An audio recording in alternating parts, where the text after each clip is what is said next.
জুবিন গাৰ্গে এইবাৰ গেটত গুৰিয়াই গেট ভাঙিলে। হয়, আপোনালোকে আচৰিত হ'ব নালাগে, ঠিকেই। গেট গুৰিয়াই ভাঙি দিলে জুবিন গাৰ্গে। এই কথা আমি কোৱা নাই, তেওঁ নিজেই কৈছে। আপোনালোকক মই গোটেই ক্লিপটো দেখাম, কেনেকৈ তেওঁ গুৰিয়াই গেট ভাঙিলে। হয়, আপোনালোকে গম পায় সৌদিনা ৰঙালীৰ প্ৰগ্ৰেম চলি আছিল খানাপাৰাত, আৰু সেই প্ৰগ্ৰেমটোলৈ তেখেতক মাতিছিল, আৰু তাতে কেইবাটাও কণ্ট্ৰভাৰ্চি হৈছিল যে তেখেতৰ গাৰ্ডসমূহ গৈ তাত আছিল, আৰু জুবিন গাৰ্গ আহিবনে নাই এই কথাটো জুবিন গাৰ্গৰ অনুৰাগী এজনে সোধোতেই সেই তাৰ গাৰ্ডবোৰে, অৰ্থাৎ যাক বাউন্সাৰ বুলি কোৱা হয়, বাউন্সাৰে আহি ল'ৰা এজনক অপদস্থ কৰি দাঙি দলিয়াই দিয়াৰ ধৰণে কৰি লৈ গৈছিল। আৰু সেই প্ৰগ্ৰেমটোলৈ তেওঁ সেইদিনা আহিব পৰা নাছিল। আৰু কিয় আহিব পৰা নাছিল আপোনালোকে খুব ভালকৈ গম পায়। তাৰ পিছত এটা ভিডিঅ' ক্লিপ ভাইৰেল হ'ল, তেওঁ মদ খাই ধলং পলংকৈ গাড়ীৰ পৰা নামিছিল। সেই ভিডিঅ'টো কৰিবলৈ এজন লোকে বাধাও দিছিল, কিন্তু কোনোবাই সেই ভিডিঅ'টো কৰি ছ'চিয়েল মিডিয়াত আপলোড কৰিলে, আৰু তাৰ পিছতে বহু বিতৰ্ক হ'ল, বহু চৰ্চা হ'ল যে জুবিন গাৰ্গক কিয় এনেকুৱা কৰা হয়, কোনে মদ খায় এনেধৰণে মাতলামি কৰিবলৈ তেওঁক উদগনি দিয়া হয়, এই কথাবোৰ আলোচনা কৰা হ'ল।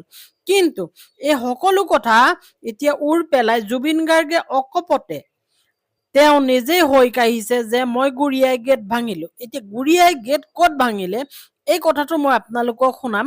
প্ৰথমতে আপোনালোকে শুনি লওক, গুৰিয়াই যে তেওঁ গেট ভাঙিলে এই কথাটো শুনি লওক প্ৰথমতে, তাৰপিছত মই কৈ আছো। গেটবিলাক চব তলা মৰা, কিবা খং উঠিলে গেটখনত গৰু এটা মাৰি পেলাই মই ঘূৰি গুচি গ'লো।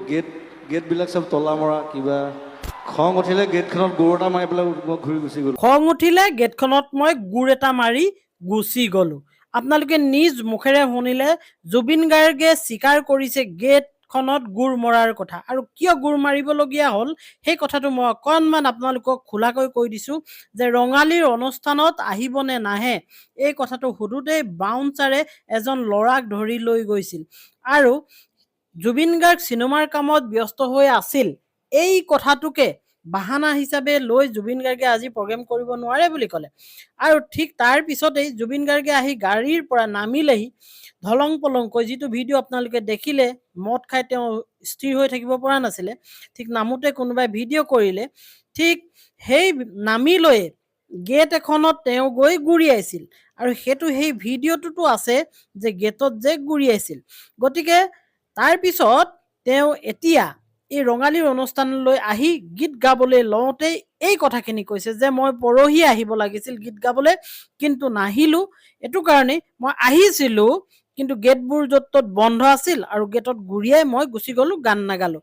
তেখেতৰ ভাষ্যটো সম্পূৰ্ণৰূপে শুনক এবাৰ। মোক আচলতে পৰহিয়ে গান গাবলৈ মাতিছিলে ইয়ালৈ, তাৰপিছত অকণমান কিবা খেলি মেলি পালোঁ। গেটবিলাক চব তলা মৰা, কিবা খং উঠিলে গেটখনত গৰু এটা মাৰি পেলাই মই ঘূৰি গুচি গ'লোঁ, নাগালোঁ। এয়াই অসমৰ হাৰ্টথ্ৰব জুবিন গাৰ্গ। জুবিন গাৰ্গৰ যি মন যায় তাকেই কৰে। গতিকে এই কাৰুকাৰ্যবোৰ কেনেকৈ কম হয়, এয়াহে আমাৰ কাৰণে চিন্তনীয় বিষয়। আমি আশা কৰিম জুবিন গাৰ্গে যেন পুনৰবাৰ এনেধৰণৰ অশোভনীয় কাৰ্য নকৰে যিবোৰে আমাক দুখ দিয়ে।